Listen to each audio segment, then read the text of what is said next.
V house production Suresh. ஒருத்தரை விட்டு ஒருத்தர் போகிறதுக்கு வேணாம் 1000 காரணம் இருக்கும். നല്ല ஆனால் ബാസുള്ള ஒருத்தர் கூட സൗണ്ട് ஒருத்தர் போகிறதுக்கு കിടില സൗണ്ട്, ஒரே ஒரு ഭയങ്കര காரணம் സൗണ്ട് மட்டும்தான் இருக்க വ്യത്യാസം. முடியும். അതെന്നാ സാർ? காதல்.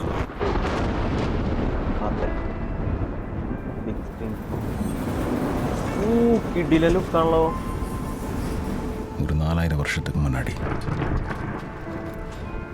ஒரு பாலைவனம், ஒரு அரண்மனை, அதில் ஒரு நிலாமுற்றம். 4000 വർഷത്തിന് മുന്നാടി എന്നാണല്ലോ അപ്പം പറയുന്നത്. தலையிலிருந்து ലൂപ്പാണോ? கீழே வரைக்கும் ஃபுல் அட்ரஸ். திடீர்னு அடிச்ச காத்துல முகத்திர மேல பறந்துச்சு. എടാ ഈ പറയണത് 4000 വർഷം മുമ്പുള്ള സ്കീമാ. ഇതിലിപ്പോ 4000 വർഷം മുമ്പ് ട്രെയിൻ ഉണ്ടായിരിക്കുമോ? ഇതൊരു ലൂപ്പോ ടൈം ട്രാവൽ എന്തെങ്കിലും ആണോ? ഒരു ഐഡിയ കിട്ടണില്ലല്ലോ.